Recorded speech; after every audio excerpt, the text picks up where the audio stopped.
I am Baiki Winky, and this is the Working Athlete Podcast. Here, I talk to working athletes from all walks of life and experts from various sports to provide you with inspiration, training tips, time management, and lifestyle advice. If this is something that interests you, please make sure you subscribe to the channel so that you don't miss any future episodes. Today's guest, Pankkaj Dhiman, is a triathlete and a triathlon coach from Delhi who won his age category and finished third overall in Goa Ironman70.3 in 2022. A bodybuilder who picked up running after a shoulder injury, he signed up for his first Ironman event even before he knew how to swim or had a bike. In this episode, he shares his endurance journey of going from a 1 hour 45-minute 10K runner to a 2 hour 59-minute marathon that qualified him for Boston Marathon and a 4 hour 21-minute 70.3 event timing. His journey is an example of what one can achieve with a relentless drive to improve oneself and an undying commitment to discipline. With that, let us get into my conversation with Pankaj.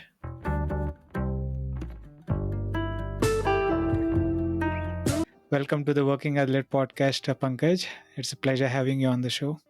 Thank you so much. It's a pleasure being here as well. Awesome. Uh, Pankaj, let us start by talking about your relationship with sport growing up. Yeah, well, growing up like every other kid, I used to play cricket. In fact, I started playing cricket uh, when I was in the ninth standard. Before that, for a Ah, couple of years, I was in a school which was hockey oriented. Uh, at that point in time in the 90s, the then India hockey coach, Indian national team hockey coach, was the coach of our school.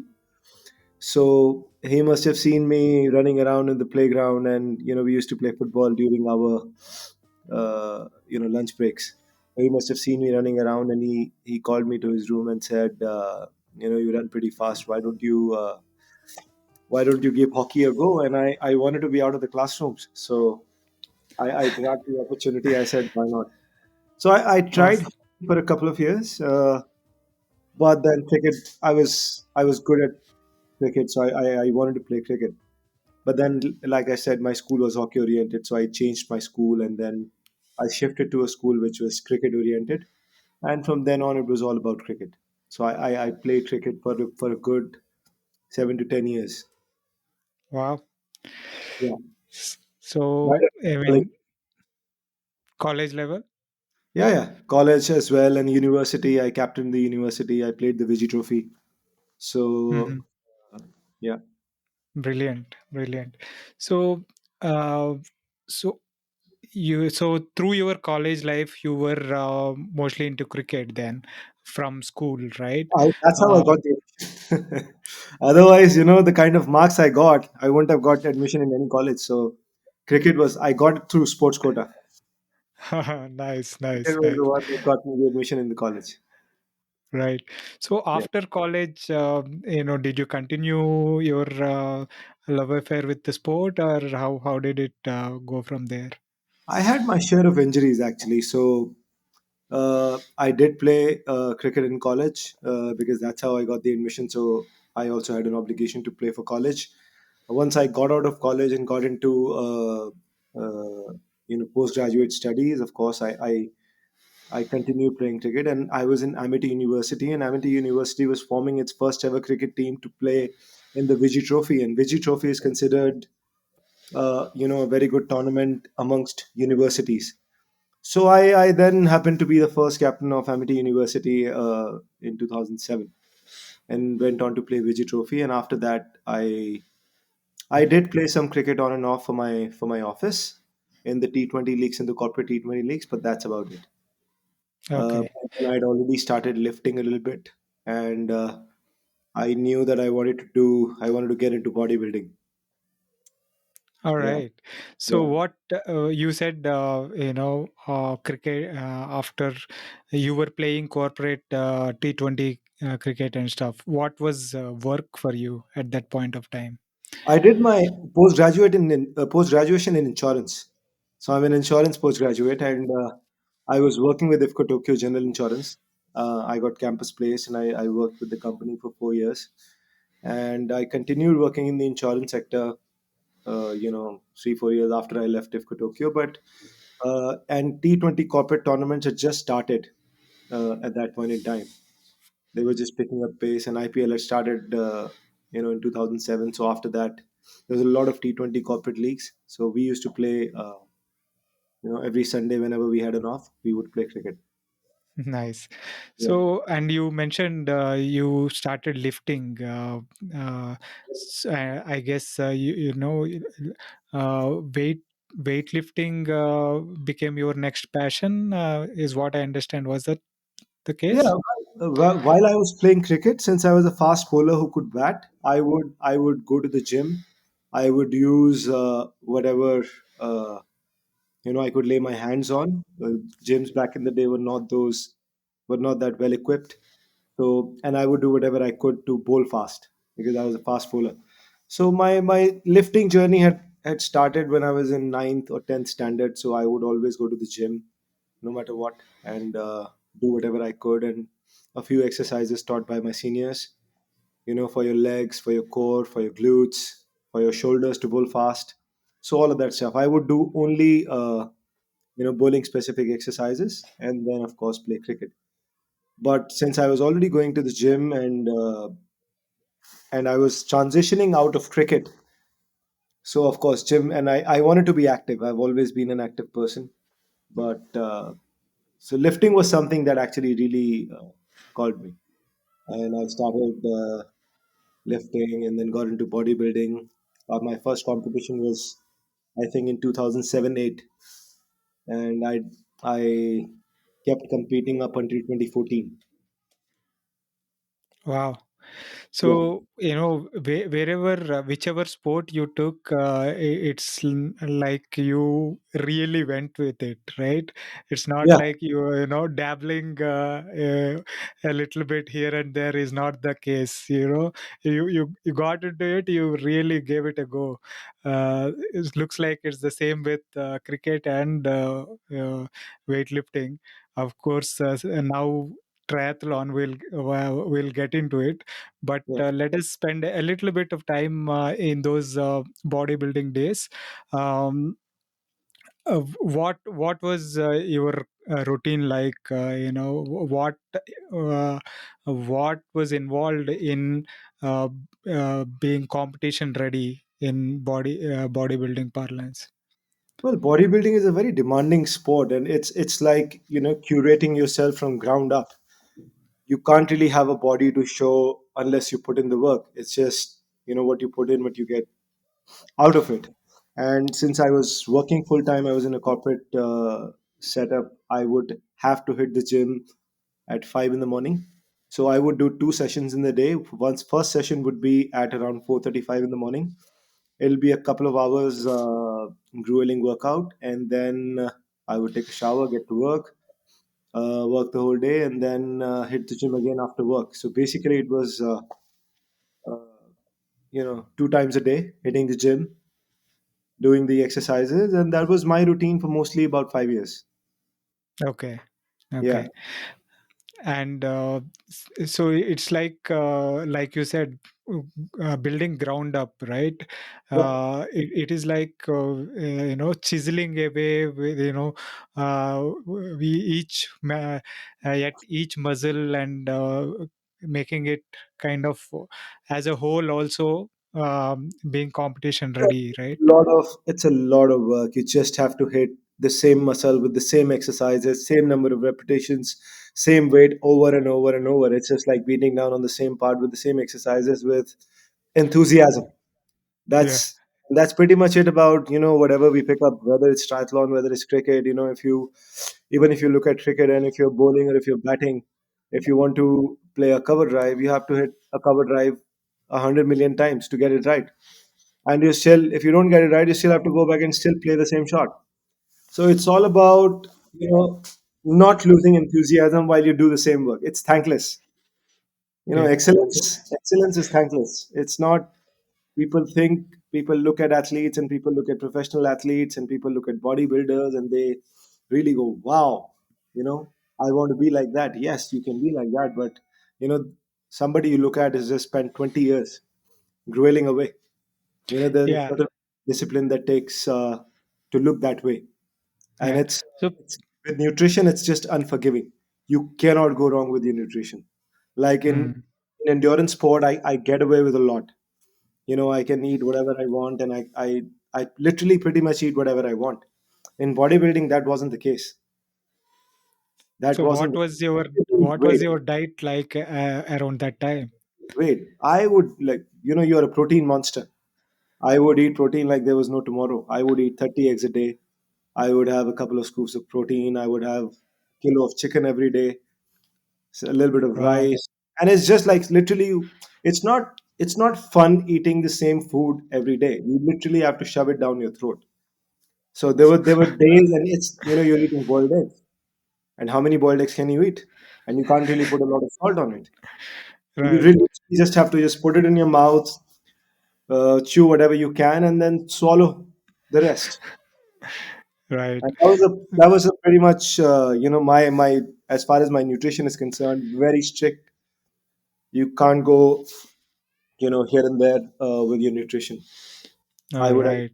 probably once a month Yeah. eat whatever I wanted to. But What cheat meals once a month maybe? Yeah. I'm a I'm a sucker for good burgers. Uh-huh. My cheat meal is a good massive burger. Nice, nice. Yeah, yeah, So, like you're saying, right? Being good at anything involves a lot of boring repetitions, right? People look at the end results and think everything is glamorous, but they don't look at all the boring stuff that goes into making it happen. You yeah, got to literally fall in love with boredom to be able to repeat over and over again yeah, to really excel at something. yeah. You have to be Yeah. obsessive. Yeah. It's just, you have to be obsessive. You have to be curious, and you have to be willing to put in the work. Where people have heard it all. Yeah. Nobody's watching you, and nobody's Yeah. coming to help you. If Yeah. you have to put in the work, you want to be good. If you want to be good, then you have to put in the work. There is no other way. Yeah. There is just no other way. So, you had cricket throughout school and college, you then got into bodybuilding in your corporate life. Then how did this passion for triathlon come into the picture? How did triathlon come into the picture? Well, while I was, bodybuilding, I like I said, I would lift, and I would lift a fair amount of weight. So I tore my supraspinatus in the left shoulder. I tore my Oh. shoulder while exercising, and I could not move my arm. I could not lift. So the doctor said, if you want to, have a fully functional shoulder, you might have to go in for a surgery. I said, no, that's not an option. You tell me the other way. So he said, well, then you take your time and do some exercises and let it heal on its own. And that's exactly what I did. But while I took that break, I was working with fitness first. While I took that lifting break, and I was working with a fitness brand, and we as a fitness club would uh, organize runs for our members. So I had organized a run for our members on one of the Sundays. So my trainers said, while we are going for the run and you can't lift, so why don't you also come for a run? It'll be good for you to come outdoors. I said, well, yeah, let me just give it a go. It was close to my house. I just walked in, and they were doing a 10K that day.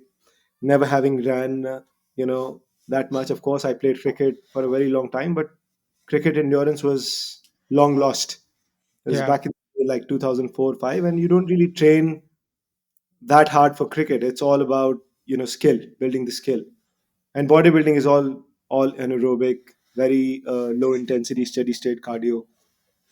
And here I was, and I took it on my ego. People were running 10K. How could I not run a 10K? Being the fitness manager and stuff. So I went ahead. I think I did my 10K in around 1 hour and 42 minutes. That was my first 10K. 1 hour 42 minutes. 1 hour 42 minutes, something like that. And I was Oh, done. I was big. I right. was 90 kilos, all muscle, all jacked. And it Yeah. was, I think, it was the end of May 2016. Wow. Yeah. Hmm. And, I was done, but I somehow finished, and I had rashes all over. I had the shoe was tight, so I had those blisters. Came back home and I passed out for 5 hours. What a 5 hours start. I was knocked out, and I was sore for the whole week. I was sore in areas I didn't know existed. So, but the next Sunday came and there was another run. I said, well, I'll go again. Yeah. So I started with Sundays. So then I Uh, started going up just on Sundays. And then suddenly, you start finding fun in it. Like you got something to laugh at yourself. right. So that was something that I found, because I was like, there's something I really suck at. So let me just go again and just, you don't want to suck. Like, it's just, it's something you want to, get better at. I said, well, I'm not having any of it. So yeah, I started going on Sundays, and then Sundays became 2 days a week, then it became 3 days a week, and then 4 days a week. And with running, of course, a couple of my friends I knew back in the day had already done an Ironman. And this is 2016 and then 2017. Yes. So one of them said that let's do an Ironman. I said I'm still recuperating from my shoulder, so 2017 is out, but let's target 2018. We'll definitely do an Ironman race in 2018. So we registered for Kalmar, Ironman Kalmar, for 2018. Hmm. By then I had recovered from my shoulder injury, and then we also had to get to pool, also had to learn swimming, also had to do all of that stuff. So Right. the pool again was something similar as with running, because I was, like I said, I was big. I had big arms, I had big shoulders, and swimming is all about using your arms, using your shoulders, using your back to pull. And it was a struggle to get to the other side of the pool. I would get to the other side and I had to wait 2-3 minutes because everything would burn. And Right. nobody could understand why it would hurt so much, because my muscles would get packed. Yeah. And that Yeah. went on again for 3-4 months. And I go to the pool and I park my car outside the pool and I sit in the car for 30-40 minutes just to mentally set myself up, because got to get in the pool, because you've registered for your first Ironman. You have to get in the pool. Whereas Right. And being in bodybuilding, maybe the mobility is also not that great. it was Uh, compromised shoulder, and hmm. I already had I torn my shoulder already, so I was Right. a tad bit careful, and it still gets sore sometimes from time to time with the swimming Hmm. volume. But it was a struggle. It was really a massive struggle to get in the pool, and plus, I couldn't move my legs, so there was Hmm. no rotation. There was none of that sort. So you take for 100 meters, I used to take about 2 minute 30 seconds, 2 minute 40 seconds. But again, it's just like keep showing up, keep showing up. The intention was not to improve, but intention was to just you know to Keep get at good it. in 3.8K. Hmm. Hmm. Yeah, that's the only So intention of the pool. right. And were you cycling a bit by that time? How was the cycling aspect? Cycling also I picked up in 2017-18. I never biked in my life, never ever biked, in my life. The first bike in fact, it's a funny story. In 2016, late in November, I had registered for my first half marathon, and just a week before, there was a duathlon. And again, it was very close to my house. It was like 5 minutes. I said, well, let me just give it a go. It'll be a good warm up for the half marathon next week. I didn't have a bike, so I borrowed a bike from my friend. He was also racing, so he luckily had a spare road bike. He gave me the bike.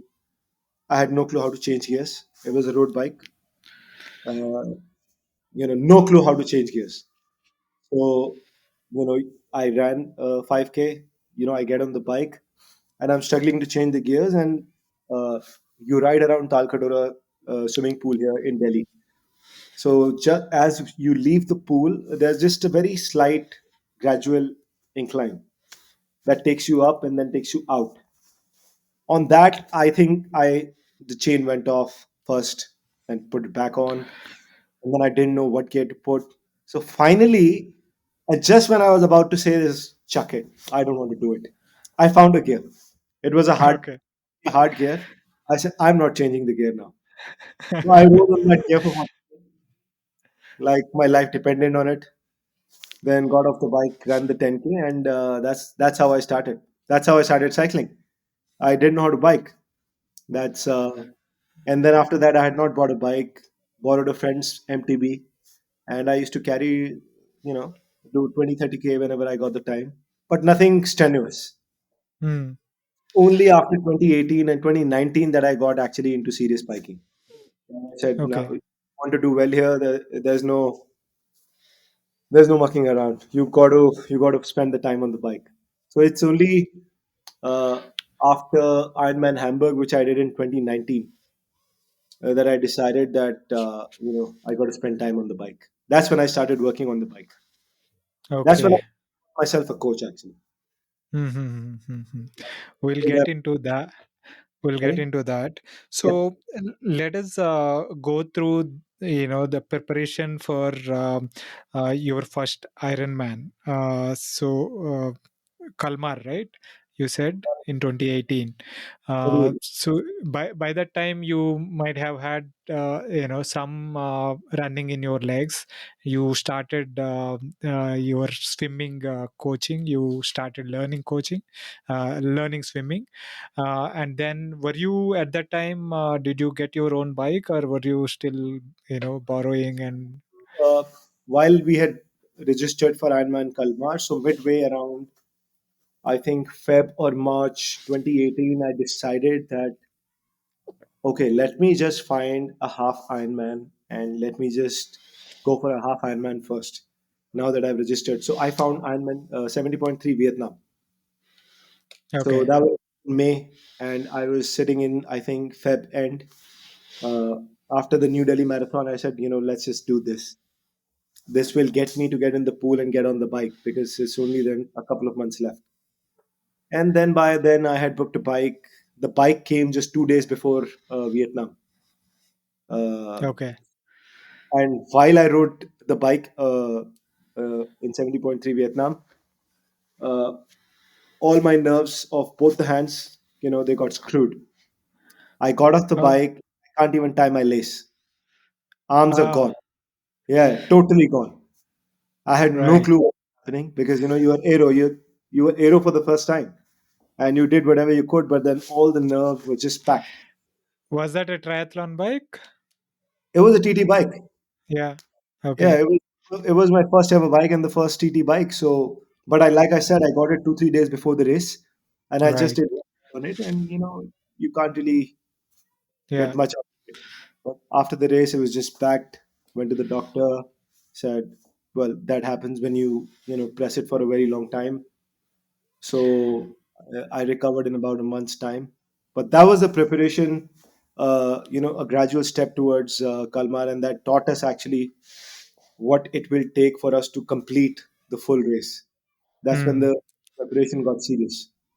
That's Right. really important yourself into. All right. So that half Ironman kind of gave you hint as to what Yeah, all you got a how strenuous it can be, right? yes, If 70.3 kind of screwed you so much, you can imagine how much the full one can. yeah, yeah, totally. Hmm? Runners. We're all. I think most of the people who pick up Ironman were runners. Very few swimmers actually pick it up, and very few bikers pick it up. But you find maximum runners, and runners just uh, They think if they can run well, they can do Ironman pretty well. But it's not a running event. That's what we keep forgetting. It's not a running event. You got to swim first, then you got to bike, and then whatever is left in you, then you use it for your run. Right. So So yeah. by the time you got to your first Ironman, right? What was your running like? Just running. Did you do quite a few marathons and stuff? And what was your running level like? Yeah, maybe your best marathon time or something like that. By the time I got to my first full Ironman, I could run a full marathon in 3:06. Wow, Yeah. So that I is got pretty 3:06. solid. Yeah. Yeah. Hmm. So that's what I did here in Delhi. I So ran the I, Delhi I'm marathon. just curious to understand the journey from 146 10K Right. to 42 kilometers, 42.16 kilometers at 306. What was that progression like? What took you there? So when I picked up running, and when I gotten over the fact that I wasn't getting sore of my runs, and I was working in fitness first. So we were, and it was a very strenuous job. You have to be on the floor, and you know, 12, 13 hours in the day. And although I was working in a health club, there were very few hours left in the day for me to run. So the only run that could happen was first thing in the morning. I had to get to work at 6:30 in the morning, so will have to run between 3 to 6:30. That's the time I had. So what I would do is I would run 3 times a week, but I would run 20-25K. Every time I would go out, I would say that let me just go out and just run, because self coaching, you don't really know what intervals means. You don't really know what how to just put together a plan, how to structure your runs. I could structure bodybuilding workouts, I could structure other workouts, and I had a lot of people who I used to train. But endurance is something that you've just picked up, so you don't really know how to put together a run for yourself. So the only running I would do was every time I would step out, I would tell myself, okay, fine, I got to make the time count. So nothing less than 2.5 hours, 3 hours, whatever I could get in the morning. Sundays was, of course, a little more. And for a full marathon, like I said, I picked up running in May 2016. I ran my first full marathon in February 2017. Okay. Yeah, that was my first marathon, and I ran 3:20. Wow. Yeah, Hmm. but before I ran the full marathon, I told myself that I have to complete the entire distance, and I have to see how I feel. So I ran 42, 45 kilometers twice before the race, but very easy, like 6:40, 6:45 pace. I would spend those hours on foot just to feel. That's how I trained actually. There was no Right. really, there was never really a good interval session where I ran 1K fast or 5K fast or a 10K fast. No, nothing of that sort. All the running was done at either at 6:30 or at 5:30. And for my first marathon, I just had one goal. I told myself if I can do all kilometers under 5, it'll be a win for me. I had two goals, two outcomes for the race for myself. One was don't stop. Second was everything under 5. So whether I got 4:59 or whether I got 4:50, I did not bother. That was the only Right. goal. I did a massive negative split. Like I ran first half in 142, I ran the next half in 138, and which told Wow. me that I had a lot left, because you Hmm. can't really 4 minutes of negative split in the race. I Right. really Right. observed myself, and just like I said, every kilometer was under 5. Hmm. So that's how I trained. That was my running. And after that, I said, okay, let me just educate myself on that. Then I went on and did running certification, and then I did the Ironman coaching certification, and that because I was in the fitness industry anyways, so it was just a part of the learning process. And then I started with got to learn Yeah. more about how to put together a running plan or a triathlon plan. And intervals and all that. Yeah. Absolutely. Yeah. After that, it was Awesome. most. Awesome. Awesome. Yeah. I guess starting uh, starting your 10K yeah, out of the blue, and running it at like 1 hour 40 minutes and passing out and suffering for a week, Right. to your first marathon at 3:20. It did not take even an year, right? Yeah. But it is again the same thing of putting in the work. It need not be the perfect plan, but you put in the work in terms of whatever you could, those 2 hour 3 hour runs in the morning before you got to the work, and Right. you saw the results. So I guess also the kind of base you had being in sport throughout your schooling, college, and then into bodybuilding, you were doing something or the other. You had the strength, a strength base, if not the endurance base, and you kind of were able to the body was able to take the load of running as well. I owe a lot to bodybuilding because I Mm. lifted. I have now, since the time I've started doing triathlons, I haven't lifted because a lot of the strength work happens while doing swim, bike, and run. But up until 2016, I think all that strength training has helped me in the last 7 years. Yeah, but Otherwise, I do wouldn't you cope with the volume and with whatever I do now. It's a mm, lot. Of course, I have an international coach, and you know, otherwise I wouldn't be able to survive. right.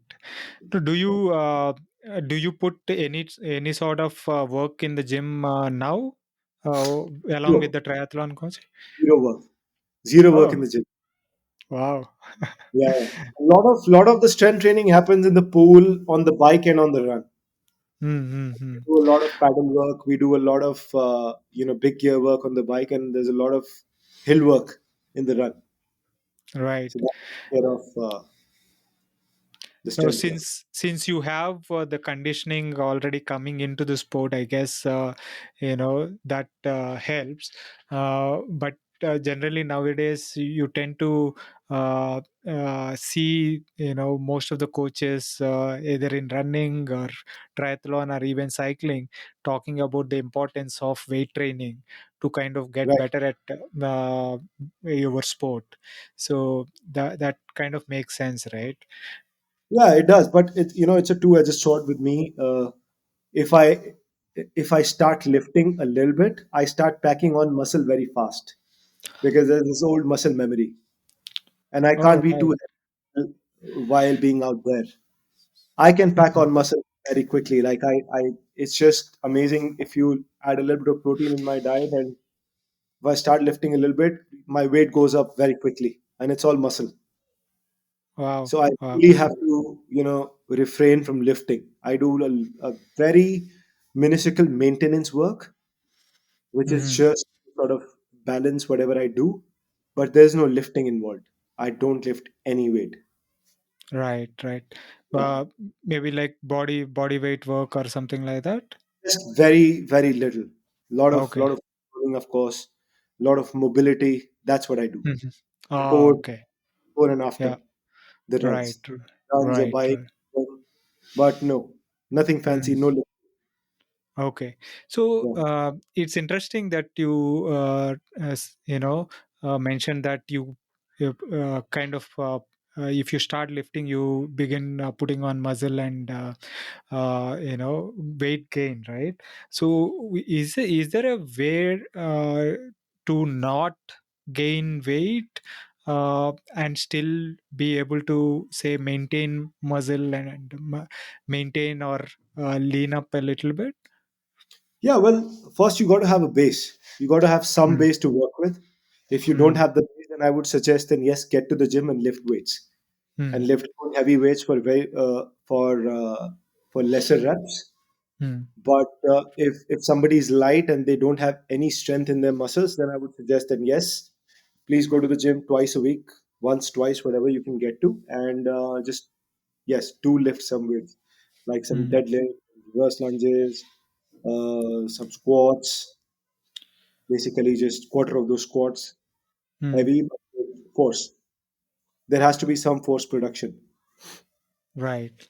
So in order to not lift, not put on muscle, what is the trick? Is it like lifting low reps, lifting heavy and low reps?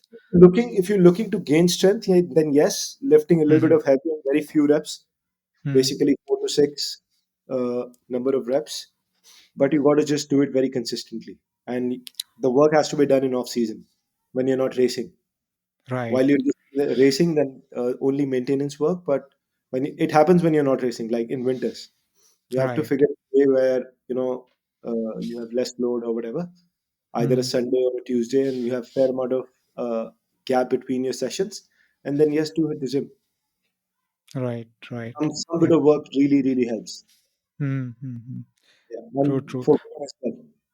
Yeah, why I'm kind of asking more in detail about it is, this is something that I am looking to improve on. Whereas I've done some kind of lifting back in college, uh, because when my brother took me to a local gymnasium, indoor stadium, and handed me to the coach, saying he needs to lose 10 kilos, because I have always been a heavy guy, right?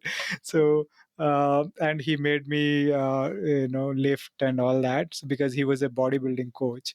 And Right. that's where I kind of had some experience with lifting. But after that, it's been like more than 20 years I haven't done anything. Now that I am like, after we above 45 and all, I am looking at, I need to not lose muscle and maintain, and get stronger Yeah, and all that. Yeah. hit the gym and start with compound movements. Do Right. some dips, do some squats, do some bench press. These are just Yeah. basic movements that'll get you stronger, and of course won't put on a lot of weight on you, but they'll just Right. lean you. And if you eat the right stuff, take good amount of protein, uh, uh, it can be amazing. You just Awesome, have awesome.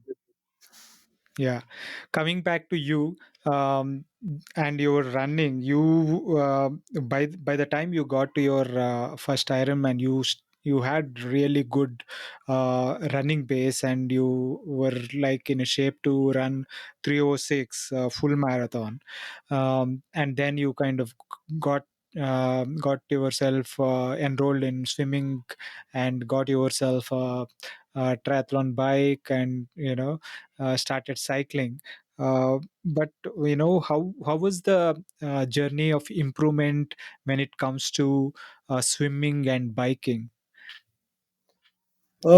when I started, after Kalmar, after Ironman Kalmar, we of course we finished the race, and I, for my first, I did 11:55. I swam okay, I biked okay. I had actually bad diarrhea by the time I got to Sweden. For a week, I was in bed before the race. I Wow. just got just a day before the race. I think, Never good. yeah, it felt like shit, but luckily I could finish the race. And after that, it was I wanted to, since I was still a runner, more of a runner.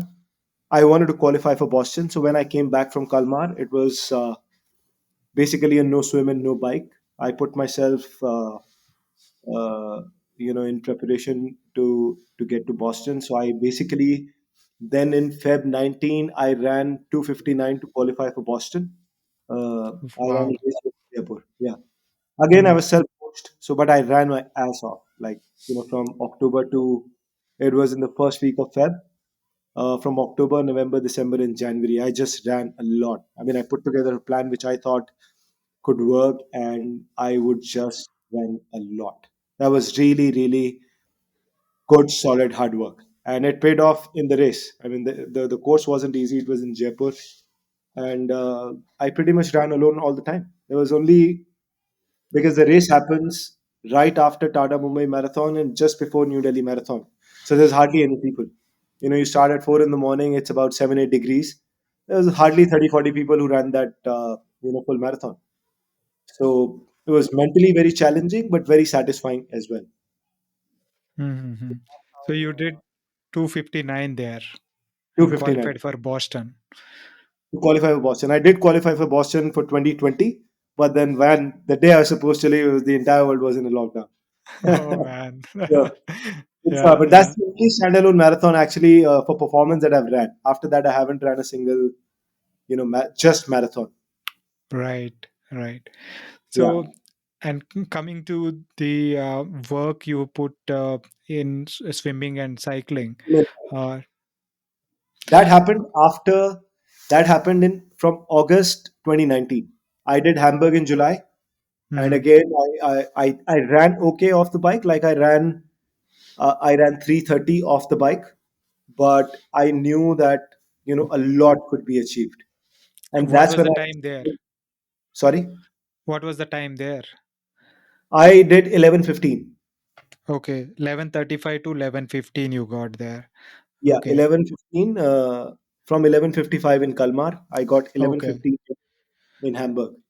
That's But still 11:15 wasn't something that I expect out of myself. So hmm, then I told myself that if I want to be any good, I need a coach.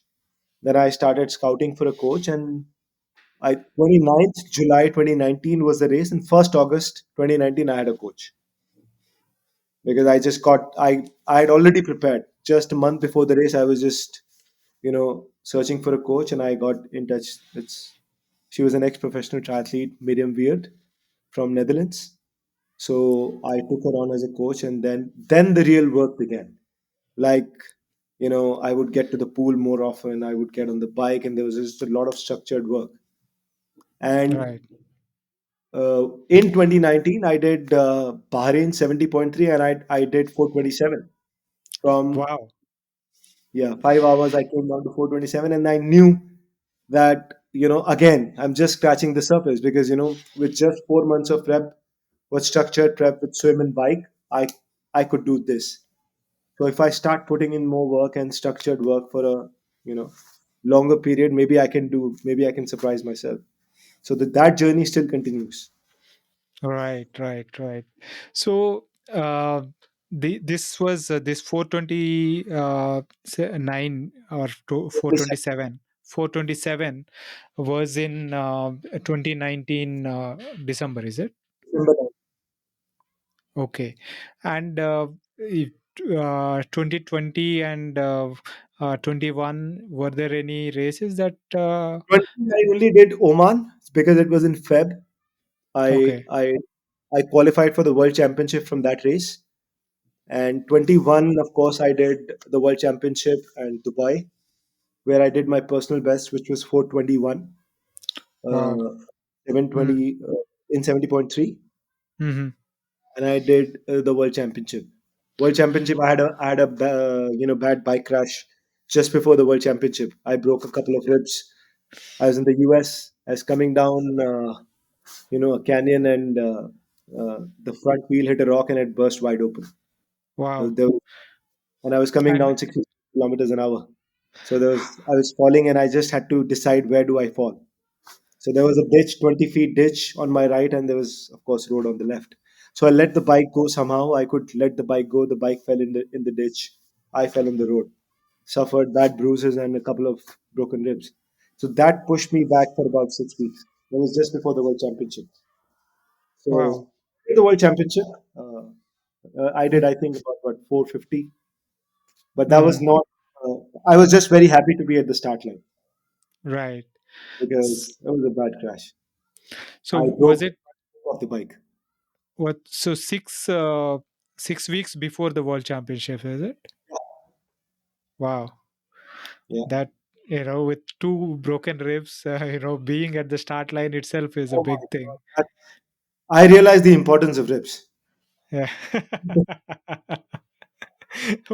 We realize Oh the my importance of God. every muscle, every bone when You it starts can't hurting. do anything. You can't breathe. You can't sit. You can't stand. You can't laugh. You can't talk. It Oh, is just it's probably one of the most painful experiences I've ever had. oh no, no, no. First, it was I just can nothing. totally relate. The day I So, fell, it was nothing. Like I knew I had bruises. I cleaned them up. I, put tincture on them and, took care of it. Came back home, took a couple of tequila shots, and I said, let me just go back to sleep. Tomorrow morning, I'll get to the pool. Tomorrow morning, it just was the worst morning. The next morning was the worst morning. Nothing moved. Yeah, I was in the world of pain. That was right. just, it's just a good memory, though. Yeah, yeah, Taught yeah. me a lot. Yeah, no, bones are not fun at all, especially in the Broken ribs.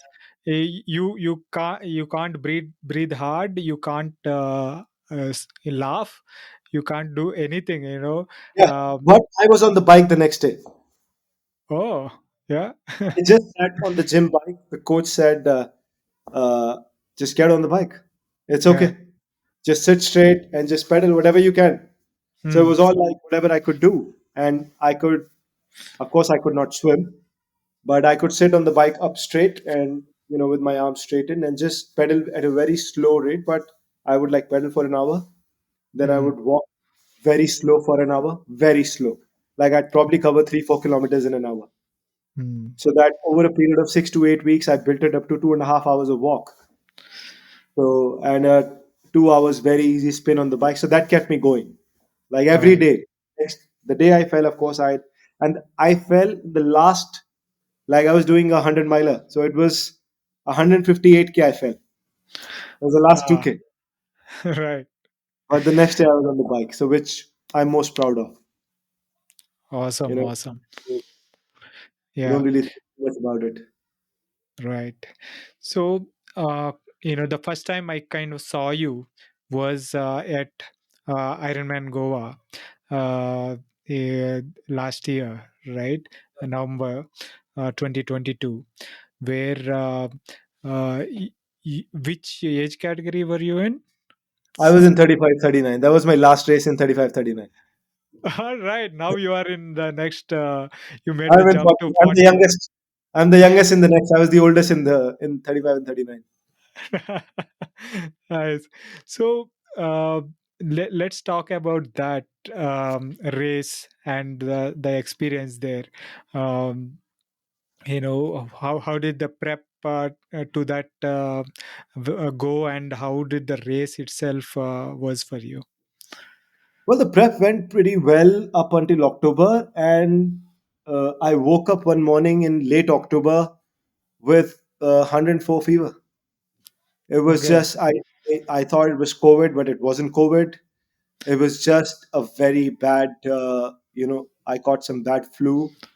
I was knocked out for 7 days, and up until that time, I was really, everything went well. Swimming volume was good, bike was good, run was okay. Everything was just coming together. But just right at the end of October, I was knocked out for 7 days. So I got back on my feet around 28th or 29th, and then I just kept moving up until race day. And I said, let me just get to the start line, because I also had registered myself for a full Ironman, after 4 years. So I said, I Hmm. got into that race, and let me just use this as a training ground. But it was a hard day. It was a good, Yeah. hard, hot day. It was a hot day, and the course wasn't easy by any stretch of imagination. Um, No, the weather was hot and humid. yeah, It I was, lost I lost my nutrition on those rumble strip. And last year in Dubai, early my first race, I had a very bad dehydration episode. On the bike, Mhm. I couldn't move my legs, and on the run, I finished, run, walk. But once I finished the race, my body just shut down, and my body was cramping at will.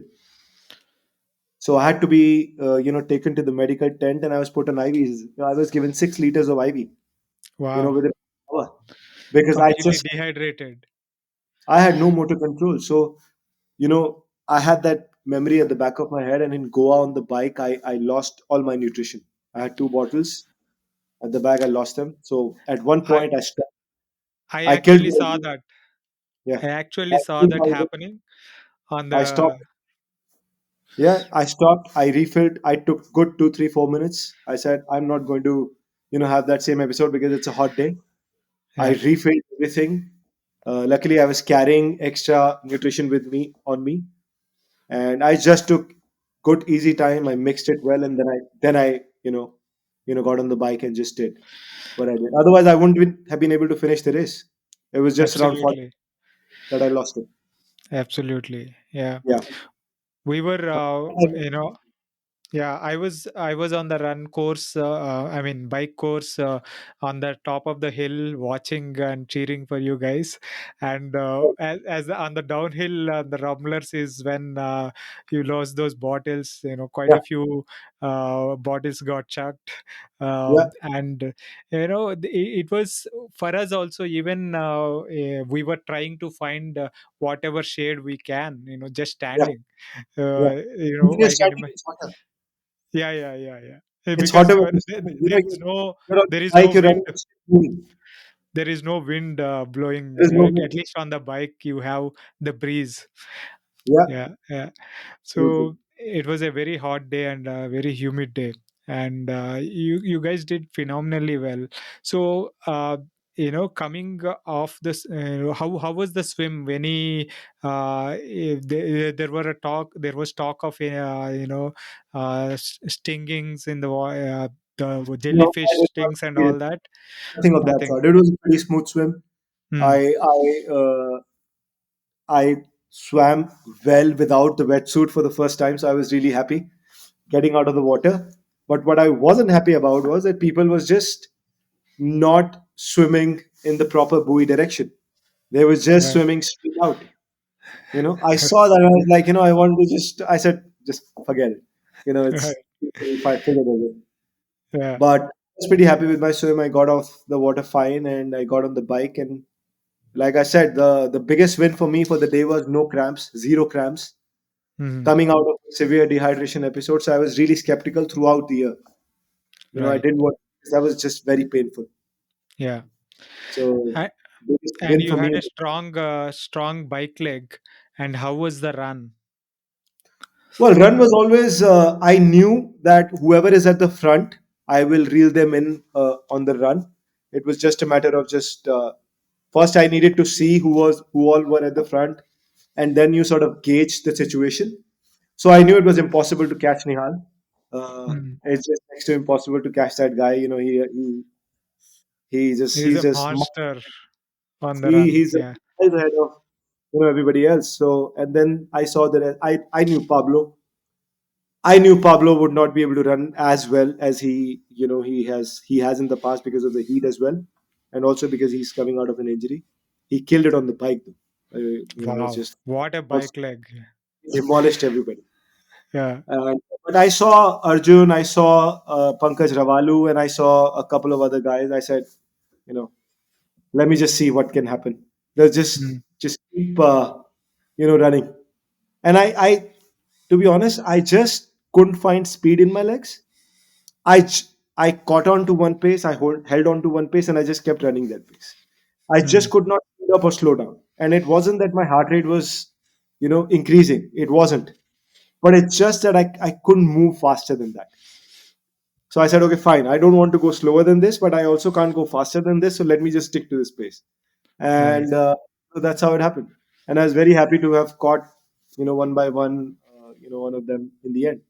I was very Mm. happy to see that I was able to catch up and then finish third. Finished third overall, right? Yeah, third overall. Yes, And won your age category. I won my age category. Yes. Awesome, awesome. So what were the what were the splits like and the final time?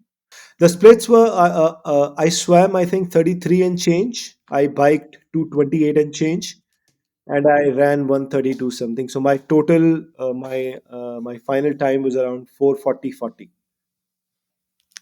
440. Yeah, and it's pretty good for the on the day in Yeah, such a course and such hard yeah. conditions. So that's the best Yeah. I had on. You can have good Yeah. bad days, but, e- and that's the e- best I have. Exactly. It doesn't matter what you have done before or what you could do without a training, but on the day, what is the best you could give, Yeah, yeah, right? And absolutely. it was good enough for being third overall and winning your age category. Yeah, So that is. That is pretty awesome. Yeah. So congrats again on that win. And what is there on the horizon for you in terms of races and This stuff? year, this year again, the focus is to continue improving. I know I've got a lot to offer as an athlete, as a coach, uh, but I really am now obsessed with getting good at this sport. Like it's almost like an ego thing where you want to get to the pool and you want to tell yourself and you want to just get better in the water. You want to get better on the bike because you know you can, because you have put in the work in the last 2 3 years since the time I got myself a coach, up to a point now where I'm really seeing. I never look at my splits once I've done the workout. I never go back and look at my splits. I I try and stay in the moment, and I just try and put in the best effort in that moment. And if and after a workout, I ask myself that is it, was that the best I could do? And 8 out of 10 times the answer is yes. If the answer is no, then yes, I go back and look at the splits and then just tell myself to just toughen up next time. But on the horizon, for sure, I want to continue working to get better. It's again, like I said, it's a thankless process, but I'm committed to the process. Like Yeah, I want to yeah, do well. I want to do well on any course, any day, and with any competition. I just yeah. don't want to be good for a particular course. I want to be good on all the courses. That's where Awesome, the true competition lies. awesome, I'll be awesome. in Lahti in Finland in the World Championship this year, and then I've got Boulder 70.3 in June, and I'm waiting for Dubai. If it opens, I'll go to Dubai. It's an early season race, so it's a good place to start and just see where you are, and then Mhm. take that forward for the rest of the year. But looking Right. forward to a few more races this year. Let's see where all I can race. Awesome, awesome. So at 70.3, your best is 421. Um, 421. 421, right? So what is your best so far in the full distance Ironman? 10:23 I did in Israel. Hmm. Yeah, that's my best. I was hoping for a lot better performance, but it was just again, what you get on the day. Yeah. Uh, I had a terrible swim. It was just bad current. It was bad weather, raining throughout. From about 3 in the morning till about we were halfway on the bike, and it just kept raining intermittently throughout the day. So I Mm. didn't really have, like I said, uh, when I fell sick in October, I couldn't really recover well from that. I Right. just didn't have any strength or any pace in my legs, even for Goa, even for Israel, and even for Bahrain. Like I just rolled with it. I just could not speed up, Hmm. from what like I ran 3:30, 3:29 in Israel off the bike. I did 5:20 on the bike. But I it wasn't that I was just, dying or something. It was just that I couldn't. So one Right. lesson was that took that though that 7 day period took a lot out of the body. Although I had prepared, throughout the year, but those 7 days actually just, but it's just one of the days. It can happen anytime to anyone. Yeah. You just take it in You, your stride and move on. do you feel like it is the speed is coming back now? Yeah, I mean, Mm. somewhat. Like I gave a little bit of a break after Bahrain, Hmm. 70 point in December. Just very easy couple of weeks, and then some time with family and friends, and just celebrated a little. And then from January first week, I've again started putting in the work.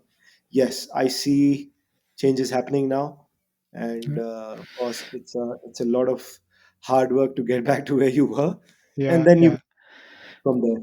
right. But But all getting to school, I'm getting on the bike, I'm getting on the runs, I'm mm, getting the work in.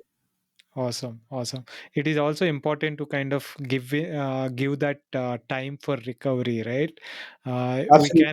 We can kind of get carried away with the goals and various events and all that, and Yeah, end up burning out also. So we it is important to kind of give that time for the body to recover.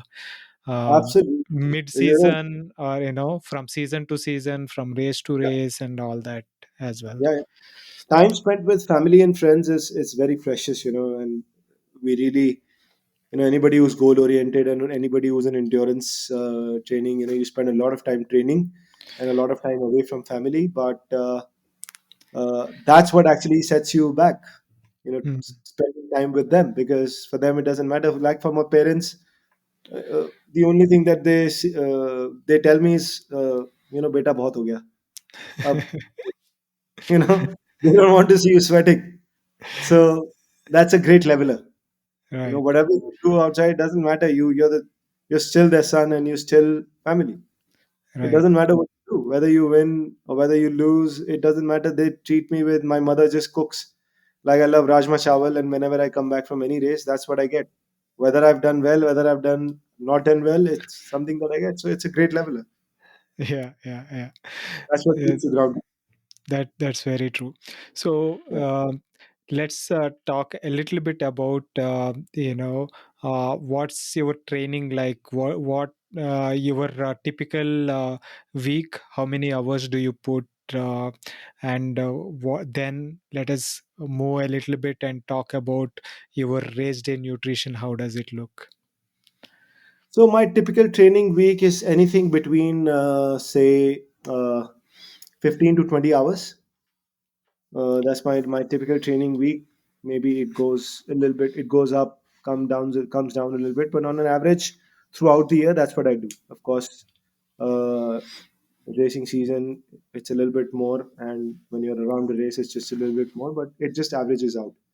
Right. My Eastern nutrition is, I stick to about 100 grams of carbs per hour.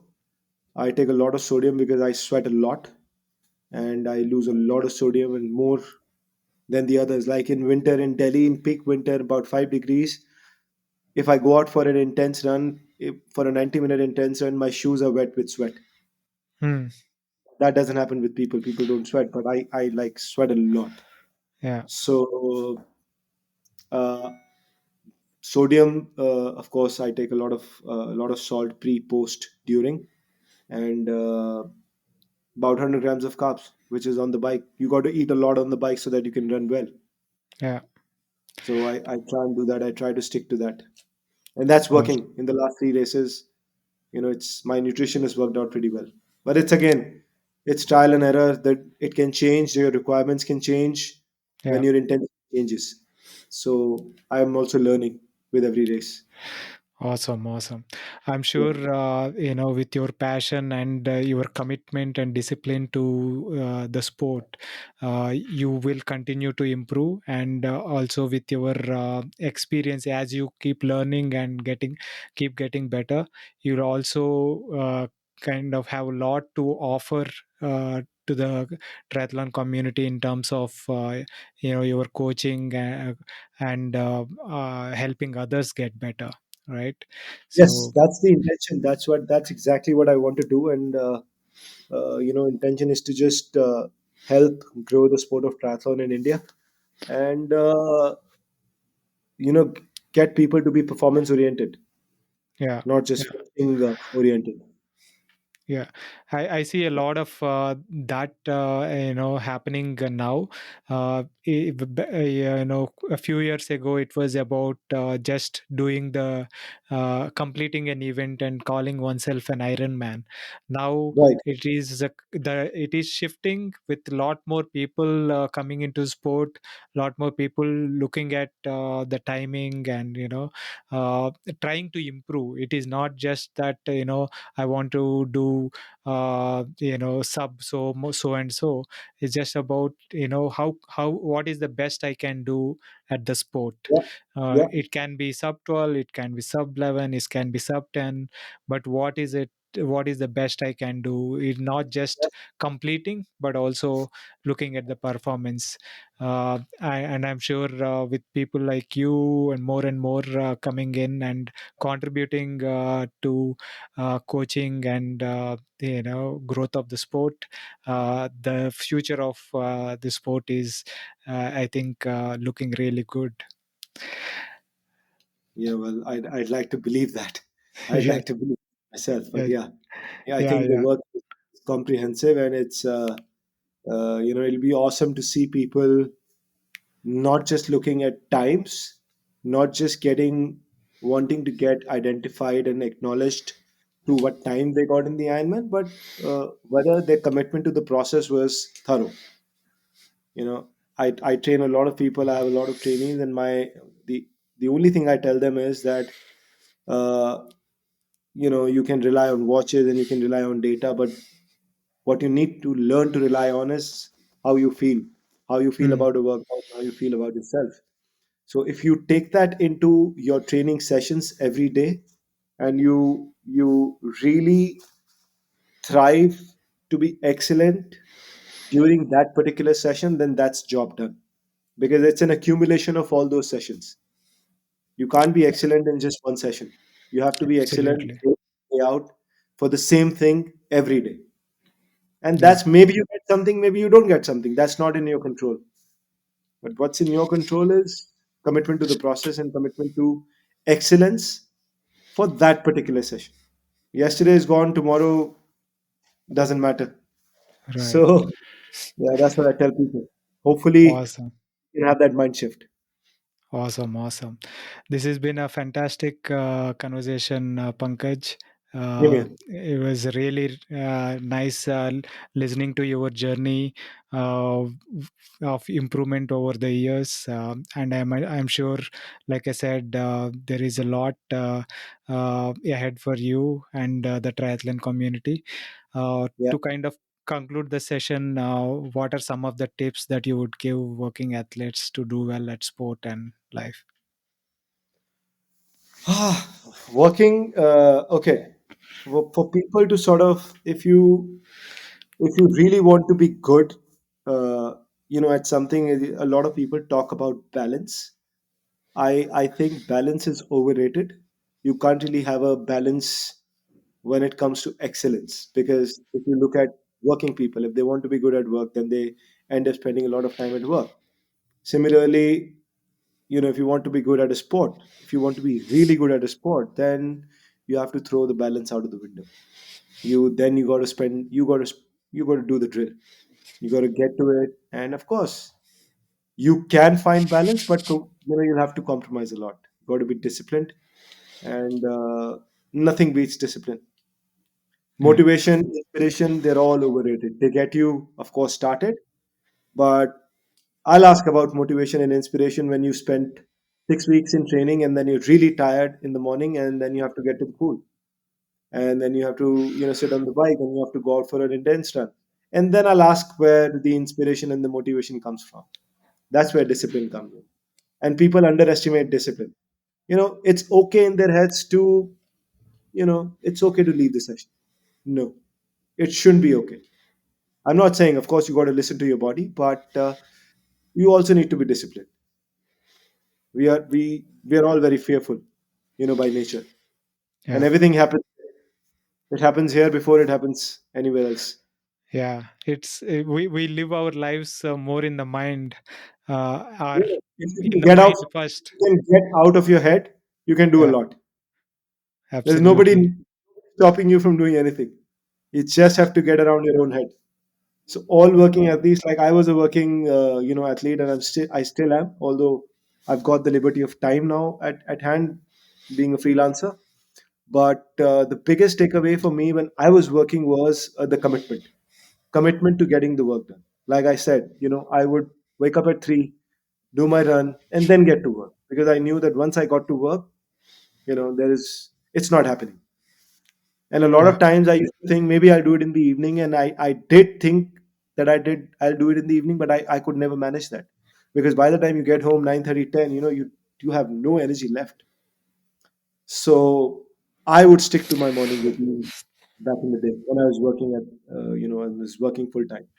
Right. But it was Yeah. 9 out of 10 times I didn't want to do it. We need to have the discipline to show up every day. Yeah.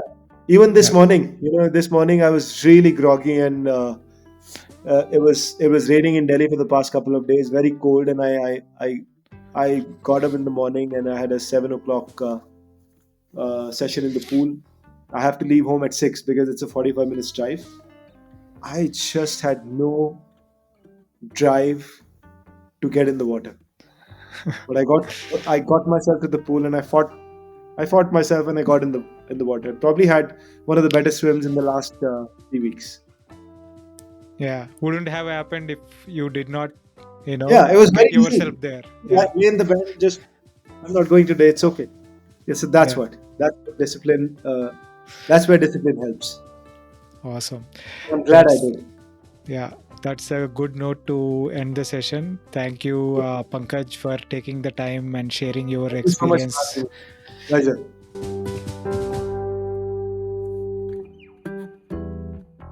I hope you enjoyed that. If you are enjoying these podcasts and are finding them useful, please consider supporting the channel by subscribing to the channel on YouTube as well as on your favorite podcasting app. It really helps. Thanks again for your continuous support. See you next week with another guest.